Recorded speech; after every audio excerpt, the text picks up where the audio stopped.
श्री शिवाय नमस्तुभयम। दोस्तों, जैसा कि आप सभी लोग जानते हैं कि 27 फरवरी 2026 शुक्रवार को पड़ रही है फाल्गुन महीने की शुक्ल पक्ष आमला की एकादशी व्रत, जो बहुत ही खास है। और दोस्तों, ये वो तिथि है जो कि फाल्गुन महीने में शुक्रवार को पड़ रही है, तो इस दिन का महत्व और भी अधिक बढ़ जाता है। पूज्य गुरु जी ने कहा है कि अगर कभी भी मौका लग जाए और फाल्गुन महीने की एकादशी तिथि शुक्रवार को पड़ जाए तो इस दिन आपको 11 गेहूं के दाने वाला उपाय जरूर करना चाहिए, क्योंकि ऐसा संयोग बहुत ही कम आता है। और दोस्तों, इसी दिन किया जाने वाला पंडित जी द्वारा बताया गया 11 गेहूं के दाने वाला उपाय आप लोगों को जरूर करना चाहिए। और अगर आप लोगों ने इस उपाय को नहीं किया है या किसी कारणवश नहीं कर पाए हो तो एकादशी तिथि के दिन इस उपाय से मत चूकना। दोस्तों देखिए, ये दिन इतना खास होता है, इतना महत्वपूर्ण होता है। देखा गया कभी कभी बड़े बड़े पूजा पाठ अनुष्ठान से जो मनोकामना पूर्ण नहीं होती है, वह फाल्गुन महीने के शुक्रवार के दिन एक छोटे से करने से ही आपकी मनोकामना पूर्ण हो जाती है। और बहुत सारे लोगों ने इस उपाय को किया भी है और उनको इस उपाय को करने का फल भी जरूर मिला है। अगर आप लोग भी इस उपाय को एकादशी तिथि के दिन करना चाहते हैं तो आप इस उपाय को पहले अच्छे से समझ लेना, सुन लेना, उसके बाद करना। आपको इस उपाय का फल जरूर मिलेगा। देखना, आपकी सभी मनोकामनाएं पूरी हो जाएंगी। दोस्तों, हम आपको यहां पर बता दें कि ये जो गेहूं के दाने वाला उपाय, ये उपाय पंडित जी ने अपनी अभी की शिव महापुराण की कथा में ही बताया है। और इस उपाय को करने से आपके घर में चाहे किसी भी प्रकार की दुख और समस्या क्यों ना चल रही हो, आपको उसका कारण भी नहीं पता है कि भाई ये समस्या किस कारण से चल रही है। उसका कुछ भी कारण हो सकता है, जैसे पितृदोष हो सकता है, काल सर्प दोष हो सकता है, या किसी भी तरह का मंगल दोष भी हो सकता है। और भी बहुत तरह के दोष होते हैं, कुछ भी हो सकता है। पर आपको इसको करने के लिए अपने दोष को पता लगाने की भी जरूरत नहीं है। आपके घर में किस कारण से इतनी दुहक और परेशानी आ रही है, वह भी आपको पता लगाने की जरूरत नहीं है। बस शुक्रवार के दिन इस उपाय को कर लेना, क्योंकि इसी एकमात्र उपाय को करने से आपके पूरे घर परिवार में सुख और शांति हो जाएगी। आपके घर में अच्छे अच्छे काम होने लगेंगे। आपकी जो भी मनोकामना होगी वो भी धीरे धीरे करके पूर्ण होना शुरू हो जाएंगी। अब हम समझते हैं इस गेहूं के दाने वाले उपाय को आपको करना कैसे है, किसको करना है, आपको करना कैसे है, किस समय करना है और कैसे करना है। देखो, उपाय बिल्कुल आसान है, बस समझने वाली बात है। ध्यान से समझिए, उसके बाद ही आप लोग जो है इस उपाय को जरूर कीजिएगा। लेकिन उससे पहले जो भी मेरे भाई, मेरी प्यारी बहनें आज चैनल पर पहली बार आए हैं या मेरी आवाज आज पहली बार सुन रहे हैं, अगर आप भी महादेव के सच्चे भक्त हैं तो वीडियो को लाइक और हमारे चैनल एस्ट्रो ओम को सब्सक्राइब जरूर कर ले और कमेंट बॉक्स में लिखें हर हर महादेव, जय भोलेनाथ। अब सबसे पहली चीज हम लोग ये समझते हैं कि इस 11 गेहूं के दाने वाले उपाय को इस शुक्रवार के दिन किसको करना है। तो देखिए, इस उपाय को घर के सभी सदस्यों को करने की बिल्कुल भी जरूरत नहीं है। घर में से कोई एक मुख्य बड़ा सदस्य ही इस उपाय को करेगा तो उस घर परिवार के सभी सदस्यों को इस उपाय को करने का फल मिल जाएगा। पर वो बड़ा सदस्य कौन होगा, कौन व्यक्ति इस उपाय को करेगा, तो यहां पर देखिए हम आपको बता दें, घर की बड़ी माताएं बहनें होंगी। घर की बड़ी माताओं बहनों में से कोई भी एक माता बहन इस वाले उपाय को कर सकती है अपने पूरे घर परिवार के लिए। घर में सभी सदस्यों को इस उपाय को करने की जरूरत नहीं है।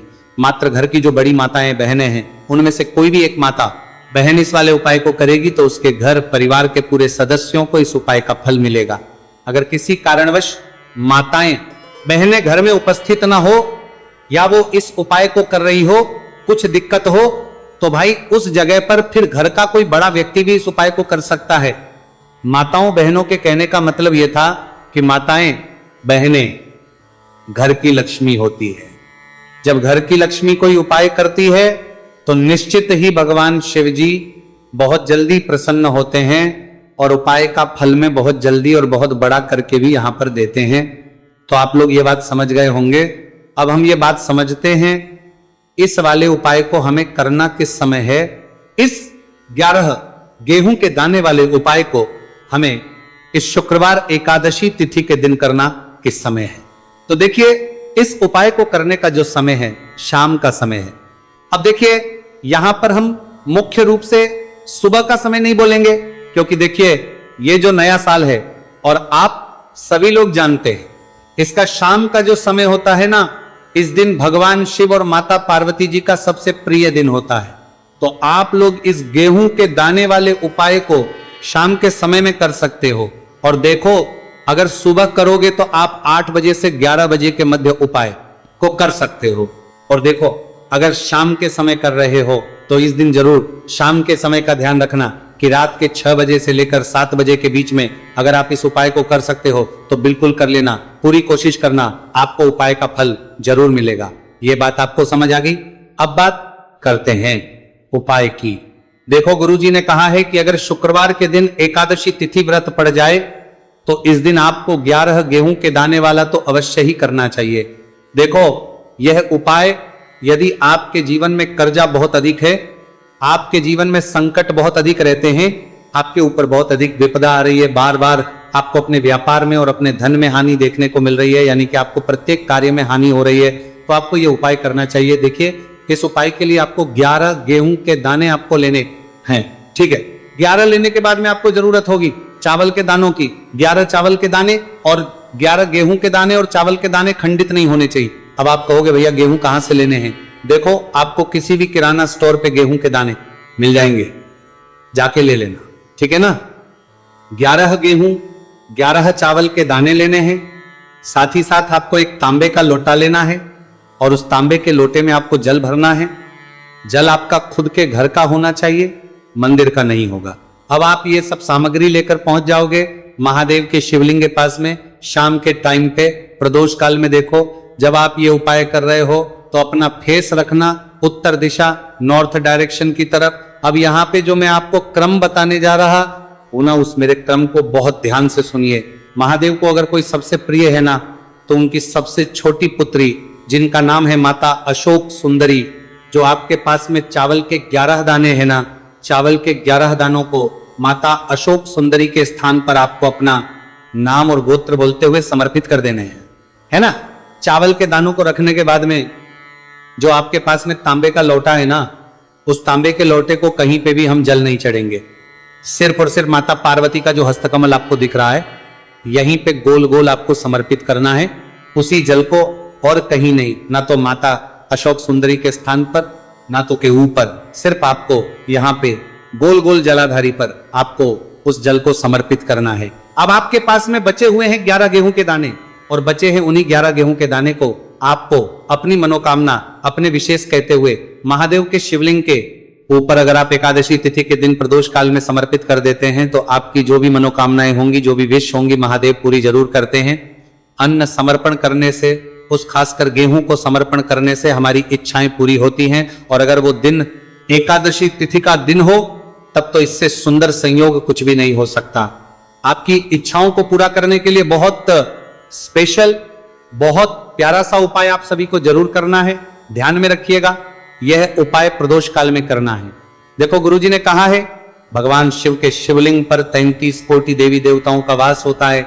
अगर हम लिंग के सामने कुछ भी उपाय करते हैं तो हमारे सभी देवी देवता हमसे खुश हो जाते हैं। ये उपाय आपको अवश्य करना है। देखो सुबह के टाइम नहीं कर सकते, ठीक है। अब बात करते हैं अगले उपाय की। देखिए इस उपाय के लिए आपको 2 दीपक लेने होंगे। दोनों ही दीपक आप मिट्टी के भी ले सकते हैं और दोनों ही दीपक आप शुद्ध आटा मढ़कर उनके भी तैयार कर सकते हैं। अब दोस्तों दोनों ही दीपक के अंदर आपको शुद्ध घी का प्रयोग करना होगा, और एक दीपक अंदर आपको गोल रुई की बाती का प्रयोग करना होगा, और एक दीपक के अंदर आपको लंबी बाती का प्रयोग करना होगा। लंबी बाती वाले दीपक के अंदर आप मौली वाला जो धागा आता है कलावा का, उसकी बाती का प्रयोग भी आप लंबी बाती वाले दीपक के अंदर कर सकते हैं। देखिए 2 दीपक वाला ये चमत्कारी उपाय केवल शुक्रवार की रात्रि में ही किया जाता है, इसीलिए आपको इस उपाय को बहुत ही ध्यान से समझना।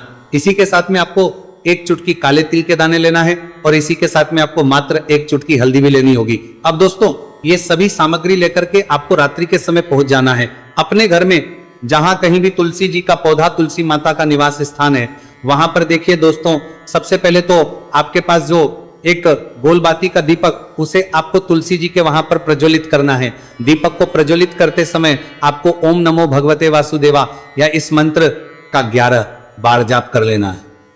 अब देखिए दोस्तों, आप जो 1 चुटकी काले तिल के दाने लेकर के आए हैं, उन्हें आपको अपने सीधे हाथ में रखना है और जो आपने गोल बाती वाला दीपक प्रज्वलित किया है माता तुलसी जी के वहां पर, उसके ऊपर से आपको इन एक चुटकी काले तिल को घड़ी की दिशा में घुमाना है। आपको अपना नाम और अपनी गोत्र को बोल देना है और फिर आपको इन काले तिल को उससे जलते हुए दीपक के अंदर डाल देने हैं। देखिए, काले तिल भगवान विष्णु के पसीने से उत्पन्न हुए हैं और जब हम ये दीपक रात्रि में प्रज्वलित करते हैं तो इससे हमें हमारे कर्ज में राहत मिलती है, हमारे जीवन में धन प्राप्ति के नए नए मार्ग खुलते हैं, हमारा अगर कोई भी कार्य रुका हुआ है तो वह भी परिपूर्ण होता है। देखिए, गोल बाती का जो दीपक है, विशेषकर हम माता तुलसी के वहां पर भगवान विष्णु और माता लक्ष्मी के निमित्त प्रज्वलित कर रहे हैं। इस प्रकार से आपको यह दीपक प्रज्वलित कर देना है। अब जो आपके लंबी बाती का दीपक है, एक चुटकी हल्दी है, तो इससे आपको लेकर के पहुंचना है अपने घर के मंदिर में। आपके घर के मंदिर में माता लक्ष्मी की जो भी प्रतिमा ही मूर्ति है उनके सामने सबसे पहले तो आपको ये लंबी बाती का दीपक रखना है, फिर आपको दीपक को प्रज्वलित कर देना है। दीपक को प्रज्वलित करते समय आपको महालक्ष्मी इस मंत्र का जाप करते रहना है। अब दोस्तों, आपके पास जो एक चुटकी हल्दी है उसे आपको अपने सीधे हाथ में रखना है और इस एक चुटकी हल्दी को आपको उस दीपक के ऊपर से 11 बार घड़ी की दिशा में घुमाना है और आपको महालक्ष्मी नमः मंत्र का जाप करते रहना है और इस एक चुटकी हल्दी को आपको उसे दीपक के अंदर डाल देना है। देखिए, एक चुटकी हल्दी वाला जो दीपक है आपके जीवन से दुर्भाग्य को समाप्त करता है, माता लक्ष्मी की आपको कृपा प्राप्त करवाएगा, धन प्राप्ति के आपके जीवन में नए मार्ग बनाएगा। देखो, अगला उपाय है वो भी बहुत ज्यादा खास है। तीनों उपाय को आप जरूर सुनना, क्योंकि जो आपको अच्छा लगे वो उपाय आप कर सकते हैं। देखिए, इस उपाय के लिए आपको 2 हरी इलायची लेनी होगी। हरी इलायची आपको साबुत लेनी है, खंडित नहीं होनी चाहिए। और इसी के साथ में आपको मात्र थोड़ा शहद लेना है। शहद आपको मात्र आधा चम्मच या फिर उससे भी कम ले लेना है। और इसी के साथ में आपको एक दीपक ले। दीपक आप चाहे तो मिट्टी का भी ले सकते हैं और आप चाहे तो शुद्ध आटा मढ़कर उसका दीपक भी आप तैयार कर सकते हैं। इस दीपक के अंदर आपको मौली का जो धागा आता है कलावा का, उसकी बाती का प्रयोग करना होगा। यानी कि इस दीपक के अंदर आपको लाल रंग की बाती का प्रयोग करना होगा और इस दीपक के अंदर आपको शुद्ध घी का प्रयोग करना होगा। अब ये सारी सामग्री लेकर के आपको अपने घर में जो भी मंदिर है वहां पर पहुंच जाना है और आपको मां लक्ष्मी के किसी भी स्वरूप के सामने बैठ जाना है। अगर माता लक्ष्मी की फोटो है, माता लक्ष्मी की प्रतिमा है तो उनके सामने आपको बैठ जाना है। अगर माता पार्वती की प्रतिमा है तो उनके सामने आपको बैठ जाना है। यानी कि किसी भी माता के स्वरूप के सामने आपको बैठ जाना है। अब देखिए, सबसे पहले तो आपको माता रानी के सामने से चावल की ढेरी बना देनी है। यानी किसी अक्षत के दाने आपको माता रानी के सामने रखना है। उसके बाद आप एक दीपक लेकर के गए हैं, उस दीपक को आपको उन्हीं चावल के दानों के ऊपर रख देना है और फिर इस दीपक को आपको माता रानी के सामने प्रज्वलित कर देना है। देखिए, इस दीपक को प्रज्वलित करते समय आपको लक्ष्मी नाम इस मंत्र का लगातार जाप करते रहना है। दीपक को प्रज्वलित करने के बाद आप जो 2 हरी इलायची लेकर के गए हैं उसमें से एक हरी इलायची को तो आपको उसी दीपक के अंदर डाल देनी है और वहीं पर आपको से कम 21 बार ओम महालक्ष्मी नमः इस मंत्र का जाप कर लेना है। अब आपके पास जो शहद है और एक हरी इलायची है उसे सीधे आपको लेकर के पहुंच जाना है भगवान शिव के मंदिर में। पूज्य गुरुजी ने बताया है कि यह उपाय आपको सिर्फ और सिर्फ शाम के समय ही करना होगा। शाम को जब भी सूर्यास्त का समय होता है तो उस समय आपको यह उपाय करना है। लेकिन सबसे पहले तो आपके पास जो एक हरी इलायची है उसे आपको उस शहद के अच्छे से डुबो देना है। यानी कि शहद का लेपन उसे हरी इलायची के ऊपर चारों तरफ आपको कर देना है। अब ये जो शहद से युक्त हरी इलायची है इसे आपको भगवान शिव के शिवलिंग पर अर्पित कर देनी है और आपको वो श्री शिवाय नमस्तुभयम इस मंत्र का लगातार जाप करते रहना है। फिर इसके बाद आपको 1 लोटा जल भी अपने साथ लेकर के जाना है। तो ये 1 लोटा जल भी आपको धीरे धीरे शिवलिंग पर समर्पित कर देना है और आपको इस मंत्र का जाप करते रहना है। फिर इसके बाद आपको अपने घर आ जाना है। इस प्रकार से आपको यह उपाय कर लेना है। तो चलिए दोस्तों, जान लेते हैं गुरुजी द्वारा बताए गए दूसरे उपाय के बारे में। देखिए, इस प्रकार से उपाय के लिए आपको लेना है 11 चावल के दाने। गुरुजी ने कहा है चावल के दाने खंडित नहीं लेने हैं, बिल्कुल साबित होने चाहिए। उसके साथ में आपको लेना है 1 बेलपत्र। बेलपत्र का भी नियम है, अगर आपके पास बेलपत्र नहीं है तो आप शिवलिंग से उठाकर उसको पुनः शुद्ध जल से धोकर इस्तेमाल कर सकते हैं। इस प्रकार आपको बेलपत्र लेना है। इसके बाद आपको 1 लोटा जल लेना है। अब ये सब सामग्री लेकर आपको जाना है महादेव के मंदिर में। देखो, अब आपको उत्तर साइड में खड़े हो जाना है। और सबसे पहले आपको एक बेलपत्र अपने हाथ पर और 11 चावल दाने रखकर शिवलिंग के ऊपर अपना नाम और गोत्र बोलते हुए समर्पित कर देना है और का लगातार जाप करना है। अब आपको जो एक लोटा जल साथ में लेकर आए थे उसे धीरे धीरे बेलपत्र और चावल दाने के ठीक ऊपर आपको समर्पित करते जाना है और शिव पुराण के मूल मंत्र श्री शिवी का 11 बार जाप करना है और अपनी मनोकामना बोलते जाना है।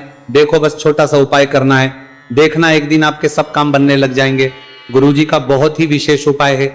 चलते हैं तीसरे उपाय के। देखिए, देखो इस उपाय के लिए आपको लेना है एक गोल बाती का दीपक। आप चाहे तो मिट्टी का ले सकते हैं या फिर घर से शुद्ध आटा मढ़कर उसका दीपक आप तैयार कर सकते हैं। इसके बाद आपको लेना है शुद्ध गाय का घी। अगर वो नहीं है तो कोई भी देसी घी इस्तेमाल कर सकते हैं जिससे आपको दीपक प्रज्वलित करना है। देखो, अब ये सब सामग्री लेकर आपको जाना है प्रदोष काल में आपके घर पर तुलसी जी के घेरे के पास में। देखो, ये उपाय तो आपको अवश्य करना है। देखो, वहां पहुंच सबसे पहले वो दीपक आपको प्रज्वलित कर देना है और ओम नमो भगवते वासुदेवाय नमः का 11 बार जाप करना है।